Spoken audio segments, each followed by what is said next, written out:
Hello, OCD family community, and welcome to part 2 of my OCRD series, where we are talking about emetophobia, or the fear of vomiting, with our special guest and fellow podcaster, Anna Christie, RCC and psychotherapist. So join us to learn and stick around for all the hope, because as Anna will share, recovery is possible when it comes to this highly treatable disorder.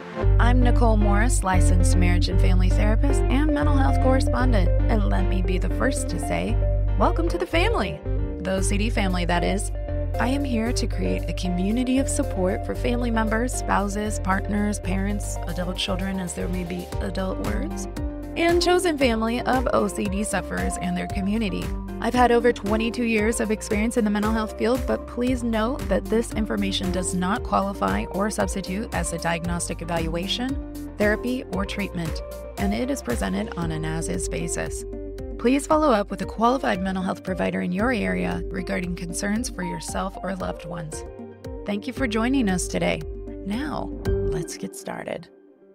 Okay, fam. Welcome. Welcome to any newer family joining us. I'm so glad to have you. And I figure it likely bears repeating, but I'll just note it has been an emotionally charged week here in the US with a big election. But for folks that weren't with us last week, I will highlight again now that there are a lot of forums where people can go to process, grieve, celebrate, or anything in between from this election and more. I validate that there are a range of different feelings and emotions, but that is not my lane, because my lane, and thusly our lane family, is talking about OCD and OC-related disorders, otherwise known as OCRDs. And there's not as much support or resources where loved ones in chosen family, lived experience warriors, and or practitioners can go to learn more about how these disorders function, what's the right treatment, and all the hope that is available. So I very intentionally keep the content on message. I acknowledge that there will be things going on in our world, and I respect that since we've built some trust in this family community, sometimes there's a desire for me to speak more to certain issues and current events. So if that sentiment resonates with you, let me just say thank you for trusting me. And with that trust, I feel a responsibility to protect our conversations and time together for our warriors and loved ones. So if you're catching this episode hot off the press, just know I am deliberate in my reasoning and my focus. And so with that, as long as we are on the informed consent train, I'm going to go ahead and issue a trigger warning for any emetophobia warriors that may be joining. Emet, much like OCD more broadly, is idiosyncratic, which simply means as common and formulaic as its function can be, it affects each individual person in unique ways. So because fam with lived experience could be listening in from any particular part of their journey, there may be different sensitivities to our conversation herein. So we're going to be discussing the fear of throwing up or vomiting and using words as such. We will even describe some interventions that mimic sensations, and again, depending where folks are with their journeys. I just like to give that trigger warning. Overall, though, I promise that my aim in any given episode is to provide the greatest amount of access and hope available for all of our family. So I hope you can and will join us, because there's a lot of great information and a lot of encouraging hope, even in our amazing guest story alone, as well as the practical tips for sufferers, loved ones, and practitioners alike. So let me tell you a little bit more about our guest, Anna Christie, so we can dive right in. Anna Christie has a history of OCD and emetophobia from which she has completely recovered. Based in Canada, she is now an author, podcaster, educator, researcher, and licensed psychotherapist specializing in emetophobia. Her podcast, Emetophobia Help with Anna Christie, has been a treasured resource in this field. And if you're on social media, you've likely seen Anna hanging around in all the spaces. It's so impressive. So while she'll talk a bit about her own story over the course of our time together today, I'll just highlight that her premiere episode of Emetophobia Help, so that would be season 1, episode 1, tells her story and is a really powerful example of the power and freedom of treatment. So I'll link that along with all the other incredible resources that we'll discuss over on this episode's blog at ocdfamilypodcast.com. Okay, and with that, let's get to chatting, because we've got lots to cover and I can't wait for you to hear more. Well, welcome back to the OCD Family Podcast today. What a pleasure. I'm telling you, I am sharing the airwaves here with a great resource, a great help, a great support, and a great warrior of her own right in the subject of emetophobia, and that is Anna Christie. RCC, that stands for Registered Clinical Counselor. That means she's a licensed psychotherapist that really knows her business here. So, Anna, I just want to say thank you for coming onto the show and hanging out with the fam. Yeah, absolutely thrilled to be Yes. here. I think this is such an important topic to discuss because when we think of OCD and the related disorder category, there is somewhat of a special connection with emetophobia, which is why I think Hmm. it's important for it to be part of the broader conversation and learning and understanding. And so, if you can help the family here understand a little more, what is emetophobia and how is it impacting the sufferer experiencing it? Sure. Well, very simply, of course, emetophobia is the fear of vomiting. It's an extreme fear of vomiting. So, to get a little nerdy, 6% of women, 1% of men fear vomiting. Okay, so that's 7% of the population. To give people an idea, in the United States, that would be 23-ish million people. But only about 0.2% will actually seek help for their fear of vomiting. So, we're thinking that emetophobia affects, there are lots of people that won't seek help, of course, because they're Mhm. too afraid to seek help. So at least 0.2%. So they may be afraid of vomiting themselves. That's the most common type. Or they may be afraid of seeing or hearing or being around someone else who is vomiting. And usually it's both things, but sometimes only one of those things. There is a common virus called norovirus, which is often misnamed and called stomach flu. It's not a flu, but it's called stomach flu, stomach bug, tummy bug. There's all kinds of names for it, but it's actually norovirus, and it causes, as you probably know, 24-hour nausea, vomiting, diarrhea. So Yeah. the people that I work with, people with emetophobia, are terrified of catching that. So a lot of their behavior and their avoidance comes from the fear of catching norovirus. They're not afraid of getting a cold or getting influenza or whatever, but Yeah. they're really scared of that. So yeah, it's a really debilitating phobia as well. So if you're really scared of vomiting, you may not eat. I mean, I've worked with parents with children that had to be hospitalized because they stopped eating altogether. You may not socialize because there's alcohol around and stuff and people get drunk. Mhm. You may not be able to sleep. You may not want to go outside because you might catch something or see someone. So you can become agoraphobic, even though that would just not be the primary diagnosis. But Yeah. yeah, I can go on for the whole hour. And a distinction that I want to make sure listeners understand is nobody really enjoys vomiting, right? And so sometimes when we describe this fear, it can feel like a deathly fear. The intensity can feel like an 11 out of a 10, right? It's different than I don't like vomiting. I don't enjoy it. There is a piece to that feeling out of control, but not so much of the mainstreams out of, oh, I'm vomiting and it's hard to breathe. Yeah. It's like next level. Actually, it's a couple floors up from the next level, right? Yeah, nobody signs up for it, I don't think. But unfortunately, people, sometimes actual professionals, someone says they have emetophobia, it's an extreme fear of vomiting, and they get met with the response, someone will say, well, nobody likes it. Right. And I never know what to do with that particular comeback. It's like, okay, like, Yeah. what's your point? Yes, Yeah. true. And it's like nobody likes spiders. Nobody likes falling off a ladder and, all kinds of things, but our lives are not changed. So I think that's the distinction. My life is no different because I don't like spiders or I get kind of nervous all the way up a ladder to the roof, but I still will go up there if I have to. So it's not about just not liking it Yeah. or even just being kind of afraid. I met one of the 7% of people one time, and he told me, he goes, I'm afraid. I'm really afraid of it. I cry. if I have to vomit. But he doesn't think about that except once every 10 or 20 years when he's actually sick.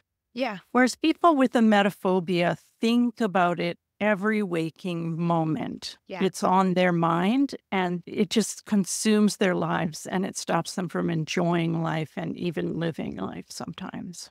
Yeah. And we're going into a time of year where in this area of the world, we're going into that colder fall weather toward winter with even more cold. There's going to be less outdoor activities, more people inside. And so it is part of that season, cold and flu season, where there is typically an uptick in the amount of anxiety about threat for Mhm. a lot of people with emetophobia. So a lot of people will describe, I can feel scared always, but you add on the layer of going into something Mhm. like cold and flu season, and it feels especially terrifying. It does. Yeah. And they talk about how they hate winter.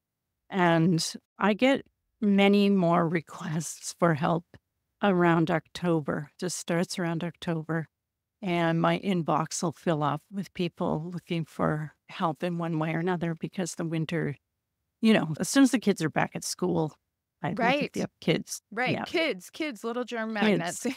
I have three Yeah. little germ magnets of my own, so Well, I know. Yeah. we've got two here, two grandchildren that live with us with their parents. So, yeah, they bring home pretty much everything, Yes. but that's just how it is. Yeah. That is how it is. And so it's one of the reasons, not only after having children, but even the process for women, for example, getting pregnant, it Mhm. can be a trigger and sometimes something that's avoided because of the pervasive level, the intrusive nature of the fear that they Mhm. may be struggling with. Morning sickness, which it's a misnomer in case anybody here in Right. 2024 doesn't Mhm. realize it. It doesn't mean it's just in the morning. It can be any time of the day, and it's just that impending threat, the uncertainty about if Mhm. and when it could show up. It's really, really adding a lot of distress to the level that when we look at some of these disorders and we look at emetophobia, a disorder means it's getting to the point where it's interfering with your ability to function in life as you would otherwise if it wasn't there. So, Mhm. in your home relationship, your social relationships, work relationships, school relationships.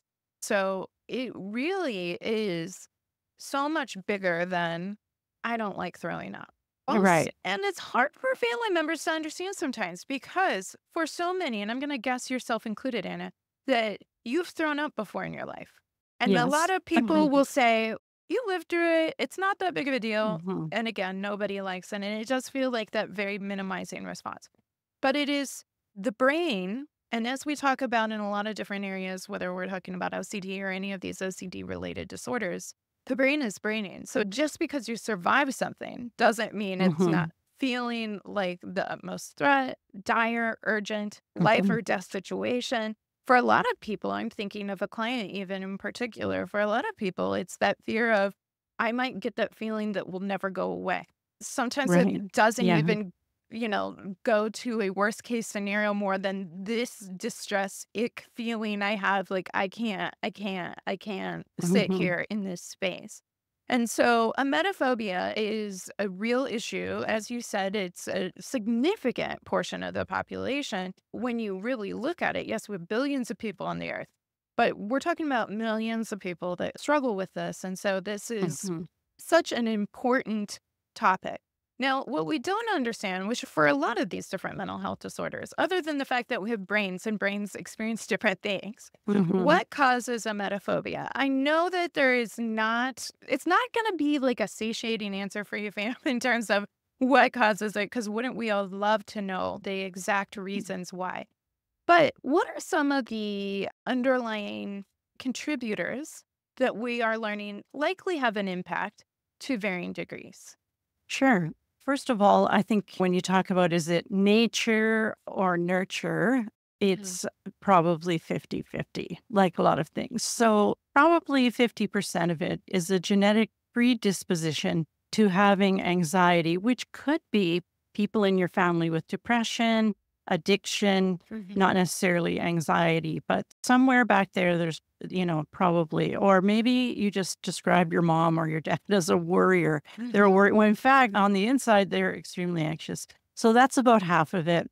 The rest of it seems like a perfect storm of factors. A lot of people think, oh, you must have had a terrible Traumatic incident, event, yeah. something happened in your past with vomiting. Maybe whatever, I won't even describe it, but not necessarily. I mean, I've worked with lots of people who cannot pinpoint anything in their memory, at least. So something could have happened before they were 5 years old that they don't really remember, but their body remembers it, Yeah. So because maybe you were sick and you were crying and somebody didn't come pick you up out of the crib immediately or nothing awful. I tell my clients, so it's not like your parents put you in a dog crate in the basement and didn't feed you, like Right. it could be that. Like if they did that, then that's definitely trauma related stuff. But if you think about, say a kid develops a fear of dogs. Well, there are enough dogs around. Neighbors have dogs. There's dogs up and down the street. Eventually, you come to realize dogs aren't really dangerous for the most part, and you get over your fear of dogs. But vomiting is something you don't do very often. And so the times in between vomiting incidents for a child is just an escalation of anticipatory anxiety. So the waiting kind of anxiety when nothing's happening, but you're imagining that it's catastrophic and awful. And that can go on for years, Mm. along with the fact that we can't really say, we can work with someone with a fear of dogs, and in 2 or 3 sessions, we can get them to give a dog a bath or pet a dog. But it's not like that with emetophobia. We can't set it up in such a way that it just automatically gets people over it quickly. So one of the things I have found in my work, I was first trained in family systems, Mhm. and I usually do a family history and do a genogram with people. And, sometimes pretty close, I find that maybe something happened in the attachment between primary caregiver, usually Mhm. mother, and child. And it doesn't have to be, like I said, bad. Like one child had emetophobia because 2 times when her brother and sister were born, her mom was in the hospital having babies, and she got the norovirus, stomach flu, whatever you want to call it. Yeah. And mom wasn't there and dad wasn't there, So this is a lovely family, nothing wrong with them at all. But sometimes mom goes back to work, nothing wrong with that. Sometimes there's a divorce, you can't help that. But these are things that can add to the stress that is part of that perfect storm of factors that contribute to emetophobia. It And reminds me a little bit of like autoimmune diseases in terms of if we have a gene or we have kind of that neurocircuitry where we have the potential for something happening. A stressful event, which is somewhat subjective, what's stressful for me might not be as stressful for someone else. And it doesn't have mhm, to be this big catastrophic event, as you described, can activate, can kind of switch on in the terms of the autoimmune disease. yeah. There's more to it. I'm not a doctor, y'all, so I talk with someone much more knowledgeable about that than me. But it is interesting how I think often people are trying to grapple with where or why did this start? And I think that's an understandable part of our process whenever we're dealing with something difficult to go, is there a root to this? Could have it been prevented? Might have it Mhm. happened, if not this, but that over here? Was I destined to be stuck here? And so I think in part it's that grappling of trying to understand.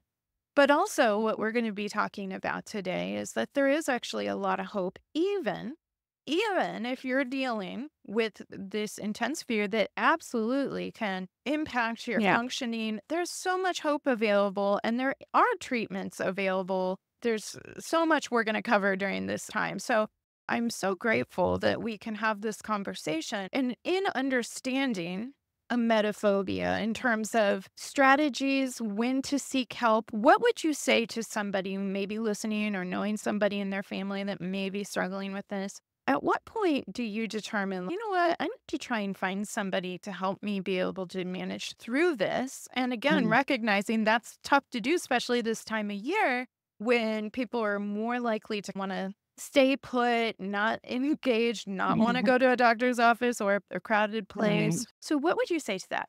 The time to seek help for anything, I think, is when whatever it is that you have is impacting your life in a negative way.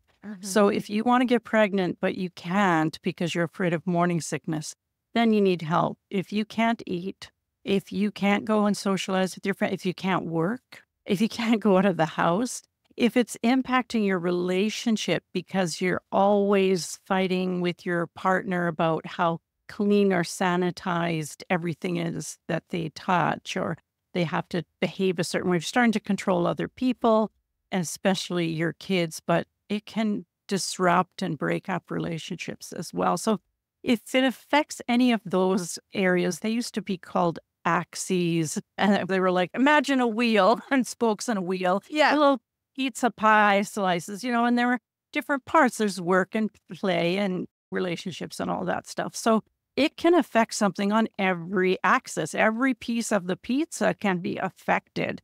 But I think personally, if it's affecting any one of those things, it's probably would be a good idea to try and get some help. Yeah. Definitely. Yeah, I love hearing your perspective on that. And I agree. I think what is enough to warrant support relief? I mean, it doesn't even have to be, I'm a big proponent of this and I'll say it a lot. And so me and my clients listening will be like, yeah, Mhm. she says this a lot. But it doesn't have to be like the house is on fire to get Right. help. It can No, be, it's no. hot and I'm uncomfortable. Mhm. And perhaps because of how the medical model is structured, but there's somewhat of this framework of once it passed this threshold, now this is a problem. And so you should seek help for this problem. Mhm. Problems are kind of subjective in terms of how they're impacting us, the level of Mhm. distress they're bringing upon us, which is okay. We're all individuals. We're going to experience things differently. And so if you're like, you know what? I don't go to holiday parties. I can't have the kids have friends over. I Mhm. am afraid of getting pregnant. I am afraid of going to the grocery store. I'm afraid of Yeah. gas stations and the nozzles on gas stations or, Right. whatever Yeah. the situation is, to the point that you can't do it, to Mhm. the point that it's occupying your thoughts, even if you do kind of muscle through it, then support is available. Support's available before it gets to that extreme, but Mhm. support is available. And so, what we're going to describe in the process today is what does it look like to be able to treat emetophobia? How do we work with this? And really, how do we facilitate and foster hope for people that may have lived with this most of their lives or as long as they can remember? And they're going, I need it to be better than this. I need that. Yeah. Yeah. Treatment, if you really are at the point in your life where you want and need and can afford treatment. Now, I know that insurance works differently in the United States. In fact, for mental health, it's actually better, I think, than it is in Canada because you have to have extra insurance on top of our free healthcare. Our free healthcare here is only for physical ailments, not mental health. So if you want to see someone and have insurance pay for it, you need to get what's called extended health insurance. Anyway, so let's just say you can afford it one way or another, then you would be looking for someone who preferably understands the emetophobia, knows what it is, understands it, can diagnose it, and knows how to treat it. And that would be someone who offers cognitive behavioral therapy, which is CBT, with exposure and response prevention, ERP. So, probably you've talked about this a lot on your podcast, but cognitive behavioral therapy without the exposure part is really only cognitive therapy. And cognitive therapy is very helpful, learning to think differently about vomiting and whatnot. But it's very helpful, but it won't fix it. It won't lead you into recovery from it without the exposure. Some people online, you're always going to find somebody online. I did hypnosis and that worked, and I did a Thrive program or something and that worked. Well, Brain good, but spotting or, but there's no, yeah, anything, tapping and all kinds of stuff. But but there's no science behind it. So the only evidence-based technique is CBT with exposure response prevention. As soon as you say that, however, to someone with emetophobia, they often get the wrong idea about what exposure is, and they believe, oh, they're going to make me vomit or they're going to vomit in front of me. And that is not true. We don't make anybody vomit. If you have a therapist that says, well, you just have to vomit and then you'll get over it or something. Well, no, you don't have to be bitten by a dog or go back to the war to get over your PTSD. Like, no. I don't make people sick. It goes against the very beginning premise of a Hippocratic oath, which all caregivers should really adhere to, do no harm. So we don't harm people anyway. But we very slowly and gradually expose people to things like words that mean vomit and sentences and stories and your imagination and maybe some drawings and then some pictures of people that look nauseous and so on, very, very slowly through to sounds and videos and then doing interoceptive work and so on, along with cognitive work of thinking differently about it. So that's what you do. If you cannot afford it, there weren't too many avenues for you. And now there are some good books on the market, self-help books, which can be helpful.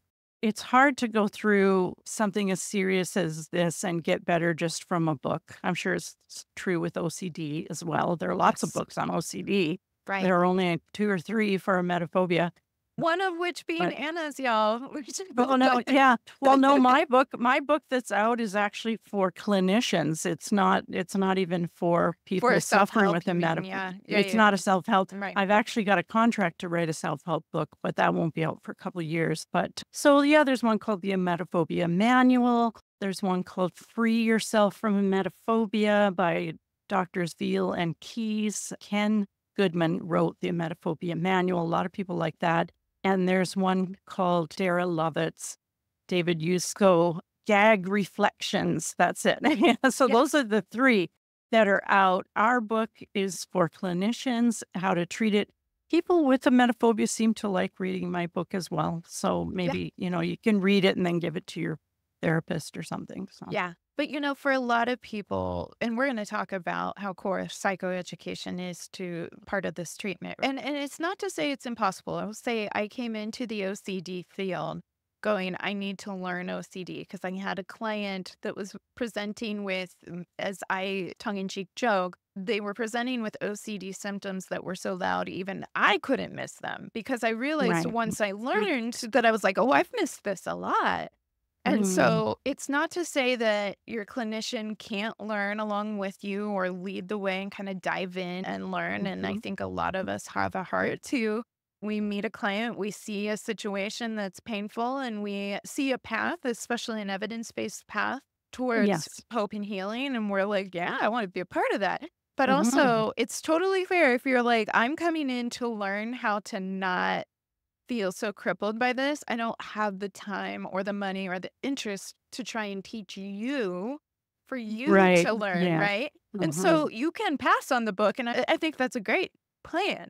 But also, if you're like, I am tired, I am scared, I am struggling, it's okay too to test out a therapist and say, do you know what this is? And if they're like, I don't, or if they are just kind of saying, now you're going to practice throwing up today, then you can go, see ya. Yeah, no, they run so fast. I do have a therapist list on my website at emetophobiahelp.org. And if you're a therapist listening and you treat emetophobia with evidence-based practices, then please drop me an email. I'm sure it'll be in the show notes, and I will put you on my list. There are some states in the United States and some countries in the world that I do not have people there yet that I could refer to. So that list it's not a very long list. And I know there are 10 times that many people treating this. So yeah. I mean, we find similarly in the OCD field, and I would say there's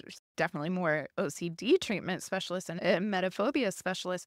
And yet there are so many people that don't know, and they don't realize they've been working with clients that are suffering from OCD and they just have missed it. So yeah, I think that is a really great point. If you are listening, if you are treating, please reach out to Anna. And like she said, she has a ton of amazing resources for people with lived experience as well as clinicians. And so I'm going to be linking all of that on this episode's blog over at ocdfamilypodcast.com. So you definitely want to check that out. But yeah, the psychoeducation around what's happening with emetophobia is huge. And like you said, the thought work alone isn't going to solve it.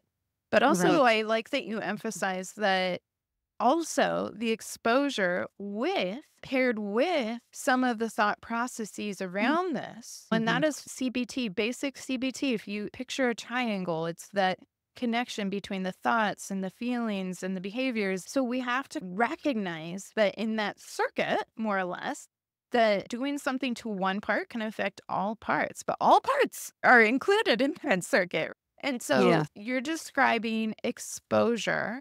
You're describing interoceptive exposure. Let's take a minute, if we can, and just describe what we mean. I'm big into interoceptive and in vivo exposures, but just for anybody new joining us, can you tell us a little bit more by what you mean by that? Well, if I can start with in vivo, which means in real life. So if you came to me for your emetophobia, there would be words and sentences and pictures and videos and things that I would show you in our sessions together. And I would track how high your anxiety goes when you see them and so on. And we would talk about, can you tolerate that amount of anxiety without doing anything at all to try to lower it or calm down? Can you just sit with that number? So that's what I would be doing. So that's sort of virtual exposure, virtual reality, on my computer. Then in vivo, in real life, I have a checklist, a long checklist of safety behaviors that people do when they have emetophobia. So they clean, or they might sip water because they're nauseous. They might take peppermints or ginger or tea or all sorts of things. So big, long list. And then they'll have another list of things they avoid. I avoid going to jungle gyms with my kids. I avoid all kinds of this. So I have them put those things in order of easiest to give up all the way to the hardest to give up, which is normally a hierarchy of fears. Right. Although there's sort of a separate hierarchy on a website I share with David Russ at emetophobia.net. That's a hierarchy in and of itself, but they have this in vivo hierarchy. And so they just work away one thing at a time. I let them know you got to give all that stuff up, because if you want to be normal, you got to act normal. So if you, normal being, a funny word, but I mean by it, someone without emetophobia, if you want to be like that, you got to behave like people who don't have it, and they don't take ginger tea every time they feel a little something in their stomach. So that's the in vivo work. After we do most of the other exposure, we do something called interoceptive. And often when clients hear about this, they freak out and don't want to start anything from the beginning. So talk amongst yourselves and draw like a therapist. They're like, I was worried when you said exposure, and now you're saying interoceptive, and I don't know what to say.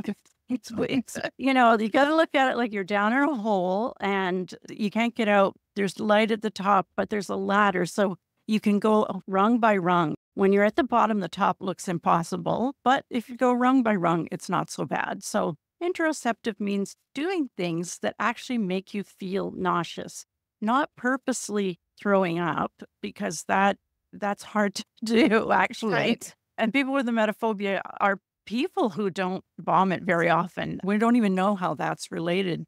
But there are things like maybe spin around and make yourself dizzy, because people are always terrified of feeling dizzy. Or maybe you can order stuff online that smells like vomit. You can order things online that look like vomit, joke shop vomit. You can put oatmeal in your mouth and pretend to throw up in a toilet. We can do all kinds of stuff, but it's all body involved. So interoceptive means it's involved with your body. Yeah.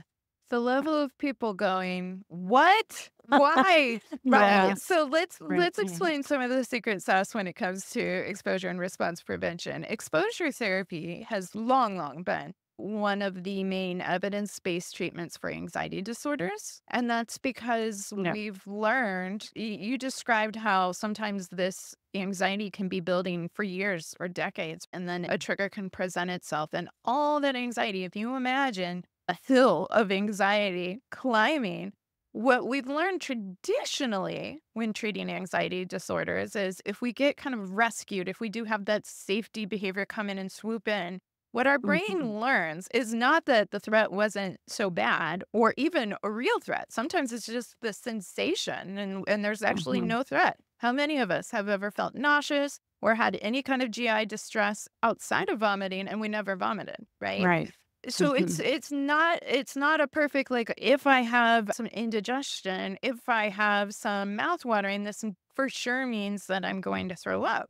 But because it is such an intense fear, then we have this anxiety climbing up. And what we've learned Mhm. through traditional exposure therapy is that if you can stick with the feared event, then your Mhm. brain will learn at a certain point, you know what? This threat was a lot of talk, was a lot of bark, not biting. And Mhm. it will start to, whether it's habituate or there's different kind of backgrounds, inhibitory Yeah. learning to exposure, etc.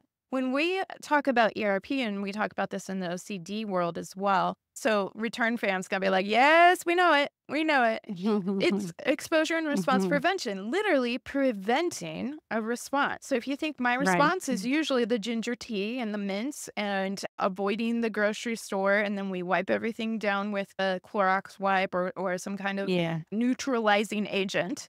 For some people, it might be avoiding the neutralizing agents because maybe that smell could trigger something. It could be a number of different Right. scenarios. Then we're practicing that response prevention. Why? Because what we're learning is just exposure in and of itself isn't going to fix it. Because part of what is happening is our brain has learned this pattern, this system of if you don't have the Mhm. ginger tea, you're going to be screwed. If you do go to Mhm. the play park in the mall, oh my goodness, play parks in the mall, Yeah. do go out during norovirus outbreak, you saw something circulating on Facebook or however news is kind of circulating in your Yeah. community. And Mhm. so it's that response prevention that helps the brain learn, even in absence of the safety behavior, my brain can learn to not only tolerate the distress, tolerate the threat, ultimately the anxiety in and of itself isn't going to hurt me, and just go ahead and move forward, live my life, and my brain will catch up to just moving on and through it. And so Mhm. that's part of what's going on in ERP. So if you're going like, why in the world would I ever put oatmeal in my mouth, pretend to be throwing it up? Like that, Right. I would never do that. And when you're talking about putting yourself in that exposure, which is not where you start, people, you're not going to start. No, no. That's like a It's like the almost the top rung of the right. ladder. That's Yeah. like you're about to be on the roof. You There's way to go. 100 rungs. Yeah, the way to Before go. that. Right, Yeah. exactly. Mhm. Then you're learning I can be in these scenarios and going through these different experiences, and I can prevent the response, and my brain can learn something different here. And so ERP to people that are new to learning about it are like, what? But also part of the Mhm. magic of people that have done ERP and have felt the freedom that can come from the brain learning a new Mhm. response is, Mhm. as scary as it sounds on this side of it, to be on the other side of it and go, actually, I can go live my life. And if dad is having his birthday, and I don't know how many birthdays we'll have left with dad, and it's right Mhm. there in November, and there was some cold outbreak going in the community, I can still go and have these value driven times and not be prevented by Mhm. that fear in and of itself, which is so, so Exactly. Yeah. powerful. Yeah. I was just making a note here to just to emphasize one of the things you just said about value driven times, which is to me, it comes out of second generation of CBT, cognitive behavioral therapy, which is ACT, Hmm. acceptance and commitment therapy. And the acceptance part is when I say to people, okay, you're at 6 out of 10 looking at this picture. Can you accept that? Can you just accept it or tolerate is another word. And you just leave it alone. Just leave that anxiety there at that number. Because eventually, as you said, the part of the brain that's giving you the trouble sort of says to itself, well, she's not doing anything. She's just sitting there. So I guess it's not dangerous. Yeah. And that's the learning. That's that inhibitory learning that we want. That's what you want. And the value-driven stuff is a lot of therapists will say, can you sit with the anxiety? And people think you need to literally just sit there feeling anxious. No, you need to get on with whatever it was you would have been doing if you weren't having a panic attack. Or what is cooking? Is it your work? Is it playing with your kids? Is it, whatever it is that you value, that you want, the way you want to live your life. That's what you should be doing, and just leave the anxiety alone and it will go away. But caveat with all of that I just said, you do have to do this gradually, especially with emetophobia. I think there are other phobias that you could be a little more shocking, specific phobias sometimes. A clown can come in the room if you're really scared of them. Although it'd be better to look at pictures of clowns first, I'm sure. Yeah. But yeah, you need to do this gradually so that you are tolerating anxiety at lower numbers with easier things, easier rungs on the ladder, so that when you get up to the higher rungs, it's not so bad. If you already know you can do it. Yeah, I think something I hear, whether it's in OCD therapy or some of these OCRDs, is that the things that feel debilitating in my life are up here. They are those higher rungs. That's what I need. And so sometimes there's people that may even struggle. They're either like, I don't want to do exposure, or they're like, I want to get this stuff up here. But the reason, again, part of the reason why we're going incrementally is we can't eat the whole animal at once. We got to take a bite at a time. And we don't lose you in that process. Right. Because you've been facing the big animal all your life. You survived up to this point facing the big animal. The animal is still there, scary and terrible. So we got to find a different way to approach living the life that you want while not engaging in whether it's the safety behaviors or not engaging in the story that gets created around what big, bad, terrible something will happen. But like you said, if it's going to a kid's birthday party, then instead of engaging in that, and not for the purpose of distracting ourselves from that, but to go live your life, you're going, okay, I'm aware it's here, but I'm choosing to not give it my attention. I'm choosing to not engage with it. That's part of the difference there. And so can we talk a little bit about, I was just talking with a client about this really, really recently, which I'm sure you're listening, but I was talking with them about the difference between engagement and distraction and awareness. And so what can you say to help people understand some of the nuances there? Yeah, it is a thin line and difficult to differentiate. So if you're thinking that, you're not the only one.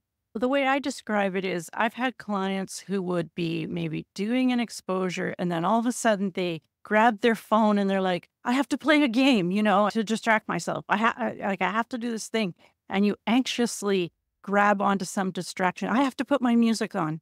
I have to hear this song, Well, if it's I have to, and it's a panic to do it, and that's a distraction. You're using distraction. Or, if I just go and, watch this TV show, I'll be distracted and I'll forget about my anxiety. Well, that might be true, but don't forget that the part of your brain that I'm saying is talking now is going to say, oh, good thing she watched that TV show or we would have died, because this part of the brain we often call the reptilian brain. So it's dumb, like an alligator, like it's not the smart part of your brain.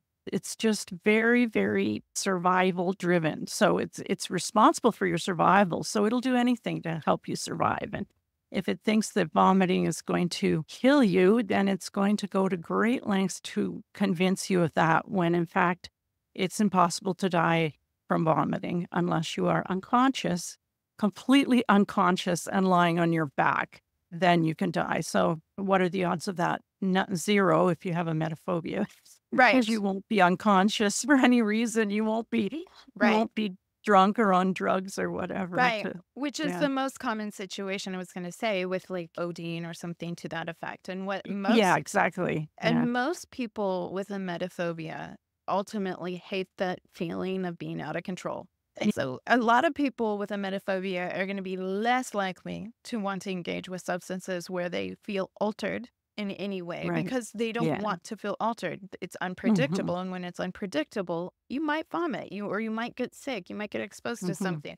And so it is such a great point that while the brain can kind of gaslight you and say, and I know Yes. gaslight gets briefed, but this is happening, your Mhm. perception of reality isn't really what it's going to be. And no matter how much Mhm. everybody else tells you, hey, it's not going to go down that way. Your brain's like, but it could and it might. And if you didn't do that, you probably would have. Right. Mhm. And so it really is fighting some of these different safety behaviors, the compulsion or the urge, which is where we see that relationship to OCD. There is that strong urge, and it feels like the consequences are very dire if you don't use those safety behaviors. And so it's part of the reason why it's gotten attached and grouped with OCD.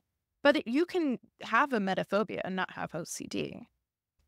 Yeah, you raise an interesting point. If I can talk about OCD for a moment, Please. on your OCD podcast. Yes. Emetophobia is somehow connected to OCD. So it's actually not true that you can have emetophobia and not have OCD. At least we've never seen that. You've not seen it separated. Never seen someone with emetophobia without OCD. And I'm not just talking about hand washing because of the norovirus or whatever. What I started doing, I started teaching classes just to give people an opportunity to work with me for 10 hours without paying as much. So anyway, I get 10 people in a class. So a lot more people. And for the past couple of years, I've been giving everybody the Y-Box OCD inventory, which is a questionnaire that you can theoretically diagnose OCD. And no one who has taken that has not scored at a moderate or higher rate, like 16 and above on this Y-Box. So there was one study done by Dr. David Veal, who's the primary researcher and has been into emetophobia. And he and his colleagues looked at OCD and emetophobia and concluded that emetophobia might indeed be a subset of OCD, a type of OCD. Mm-hmm. However, unlike OCD, there has not been hardly any research into emetophobia. When I say hardly any, I actually list every research article at the back of our book, and there are only about 85 studies ever done. Like if you go to a library, type in OCD journal articles, you're going to get thousands of them, thousands. But yeah, 85. I think there was another one just done, actually. So 86 now. Not very much research, but somehow it's related to OCD. Yeah. And people have rituals and they count things. They're checking things constantly, or they're having obsessive thoughts they just can't get rid of. Even if they leave them alone or whatever it is, they've got this continual obsessive thought and compulsive behaviors as well. So anyway, that's my little blurb about OCD and wishing that we had more research funding and to do more. Yeah. Yeah. So if anybody listening or any graduate students that are looking for a Yes. dessert project or Follow interested, me. Yeah. and, I have data. I've got lots of data you can have. and she's super warm and responsive, y'all. I was telling Anna before the show, I was like, I'm going to shoot my shot, see if I can touch base. But, I know that you are doing so much great work and you're so busy, I'm sure, with all of that. But she was very, very willing to come. And as we talked about just in our greetings to each other, the desire to build more awareness. Because this is like the psychoeducation campaign starts here, where we go, Yeah. we need to have some conversations, dispel some myths, help create understanding around what this means. And as I mentioned at the top of the show, there was a trigger warning because for some folks listening to this podcast would be higher up on that ladder because we're talking about vomit, we're talking about different aspects of it. And so we may have some family or some loved ones, some spouses going, yeah, I would love for my person to listen to this, but I think they could shut down hearing even this conversation. So where do we start there? Well, it sounds like a really good place to start. And like you said, Anna, if you can afford it or manage it, is finding a therapist, a cognitive behavioral Mhm. therapist. I will say, even if emetophobia is a subset of OCD, not every OCD therapist gets it.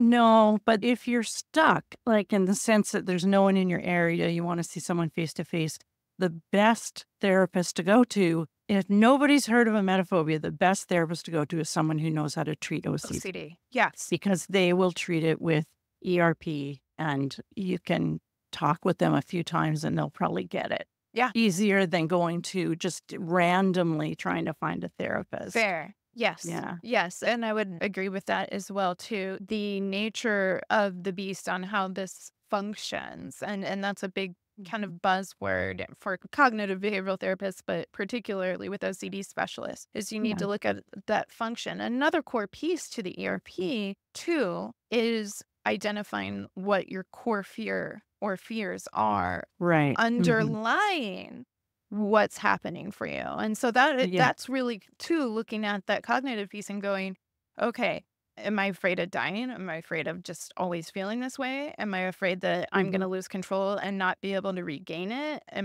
Could I lose control and that could bring harm to somebody else in my vicinity if I'm driving and I Mhm. vomit and I whatever Mhm. the Right. situation be?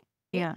And so I find too, and would love to hear your thoughts on this, that a lot of people, it's not uncommon, people that I've had come into my office have first experienced at least one or more panic attacks, not always, but sometimes Mhm. by the time they're Mm. getting to treatment. The ERs, the emergency rooms could probably use some good training around what this is because I'm sure they True. see a Yeah. fair amount of Mhm. folks coming in. But a lot of times people might come in and they might go, well, I think I might have this panic disorder or I'm afraid of going out. Maybe it is something like agoraphobia, which would be that fear of going into circumstances where you may not be able to feel like you can escape or be in control. And that can lead to being afraid of leaving your home or a certain space. And so, in terms of looking at those pieces too, especially if folks have been dealing with panic attacks more around this, if we look at the root, the core fear is I could throw up. And that's kind of Right. what's Mhm. underlying it. Mhm. What would you say to folks that are escalating to that point? Maybe they've experienced it, or just, even providing some hope that it doesn't have to always be this way for them. Right. Right? Yeah. What would you say? Wow. Well, first of all, but I used to have emetophobia and it was very serious. And I got down to like 85 pounds and I only ate bananas and digestive cookies when I was 17 years old Mm. and living away from home. And so, that was the 70s, folks. And there was no internet and there was nobody. And I wouldn't tell anyone that I had it because I was afraid I'd be locked up for life, like literally afraid of that.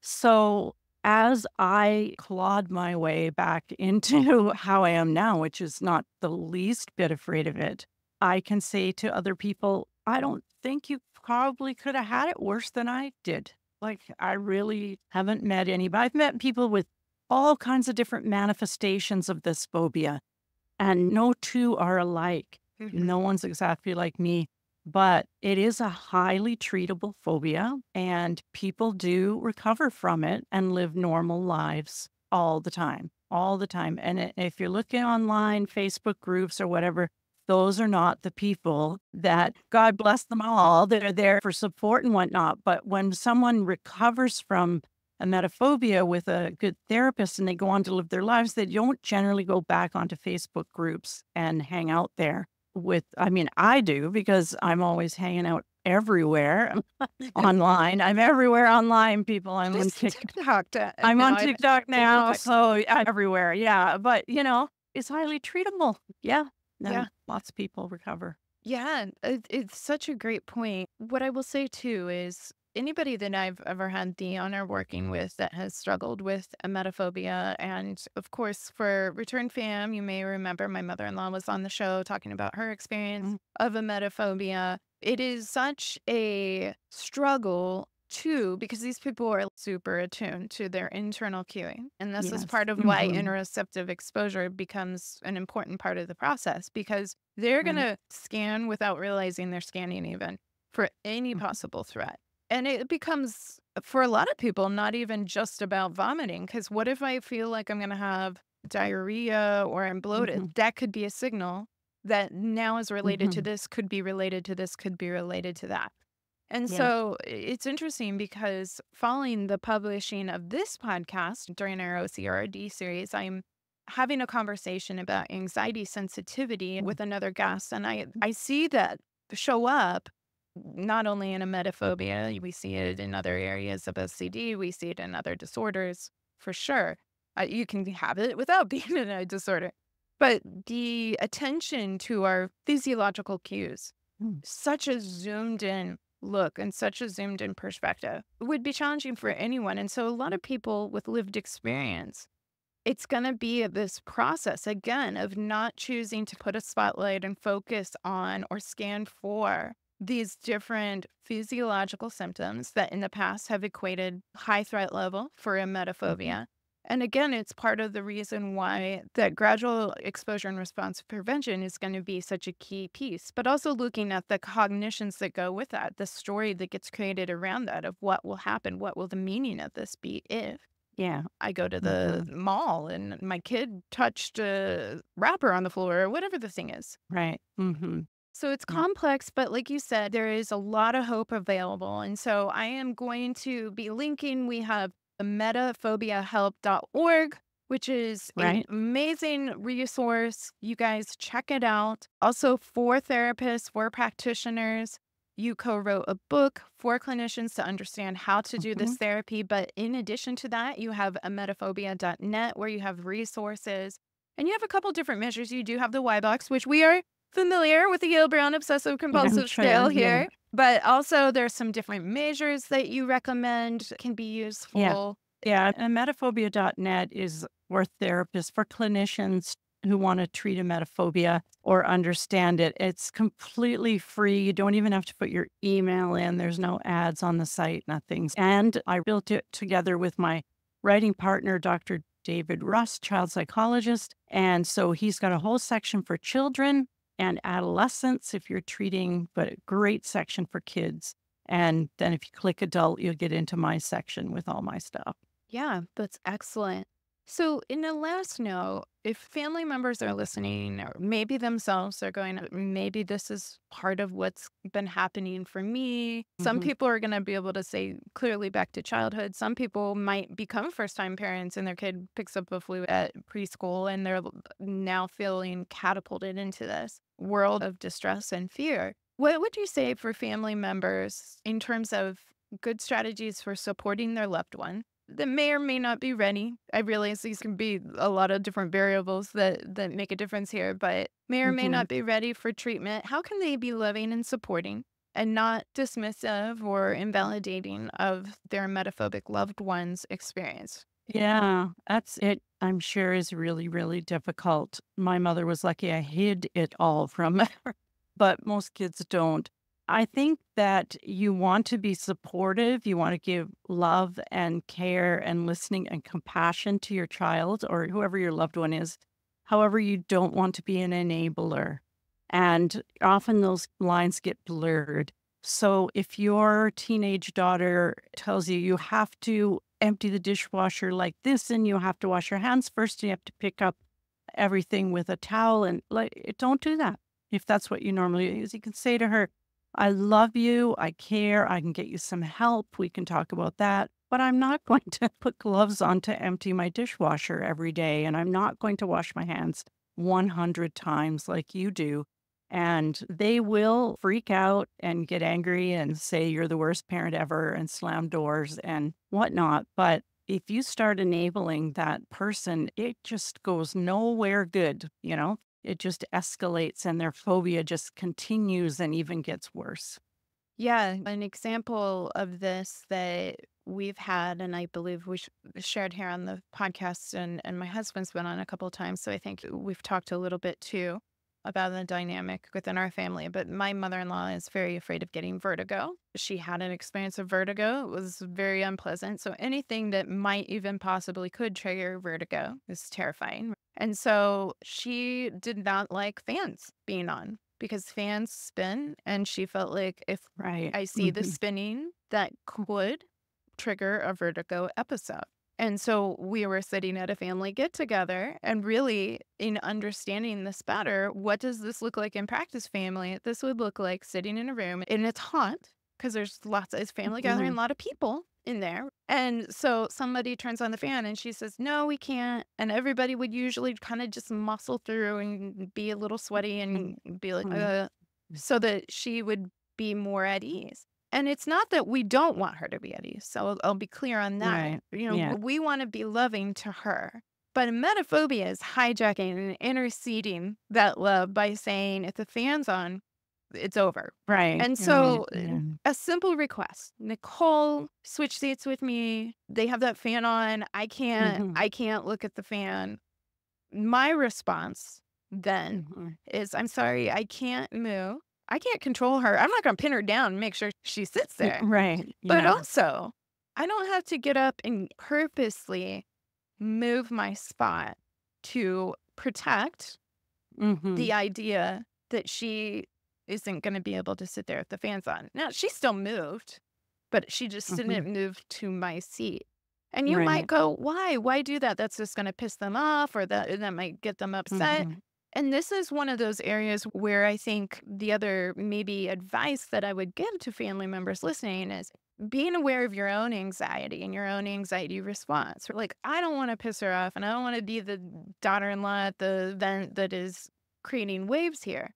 But I also don't want to feed emetophobia. And so because I love her, I'm not going to move. And she might be mad. She may miss the principle of it altogether and be like, that was weird that Nicole wouldn't move. But it's part of my explaining. And I don't do it without having any explanation at all. Right. Just being rude or whatever. Yeah. But explaining to the family too. You know, I'm realizing when we move or when we do just suck it up and deal with the heat, even though everyone's uncomfortable. Right. Yeah. Is that I'm worried about making her anxious. And I'm not dealing with, it's kind of that parallel process. I'm not dealing with my own anxiety about making her anxious. So I do it. And then it doesn't solve anything. It only makes it stronger next time that she has to move and can't face the fan or else. And so part of it is about having some of those honest conversations. We're not always going to do it perfectly, whether we're talking OCD more broadly or emetophobia or any of it. But being able to go, okay, I'm going to choose to treat this as anybody else that didn't have emetophobia in this room or didn't have OCD in this room, because now I'm taking that on for me, and I don't have emetophobia, but I'm taking that on too, right? And so, and that's what we do too in the OCD community. It's so easy to fall prey to that. And so recognizing even for ourselves, you know, I'm feeling anxious about them getting anxious. I'm trying to help them. And so realizing whether it's me needing my own support to deal with the anxiety I have around their anxiety, or maybe that this is kind of how our family system has adapted and grown over time, to be aware of that and realize that you too can handle the anxiety. It's not going to feel great if your kid is saying, Mom, I hate you, or... I mean, one of the first principles that I learned in family systems theory is, whose problem is this? Right? Whose problem is it? Because it's only when the person with the problem experiences the problem that they are going to get help for the problem. Yeah. If they don't experience their own problem, they don't have a problem, right? They don't have a problem. And everybody else does. Everything else is hot and they're playing musical chairs, right? You know, but exactly. It seems cruel. And some people listening may think that's cruel. But, you know, the cruelest thing I believe that you can do is to shield someone from the natural consequences of their behavior, because then they stay stuck in whatever they're in, whether it's emetophobia or whatever. Yeah. But if you shield people from what would be a natural consequence, like you go to a family gathering, there's a lot of people, it's going to be a fan on. You know, a natural consequence of that is you're going to either have to look at the fan, figure out how not to look at the fan, or figure out how to get over your emetophobia, you know, so that you can go to these things and everyone can be comfortable. I'm really apologize to Nicole's mother-in-law for using this example. She's open about it, or I would. Okay, but still, it's just a nice, neat, small example of sometimes you have to feel a little more anxious. You have to get a little bit worse so that you're more likely to seek help and get better altogether.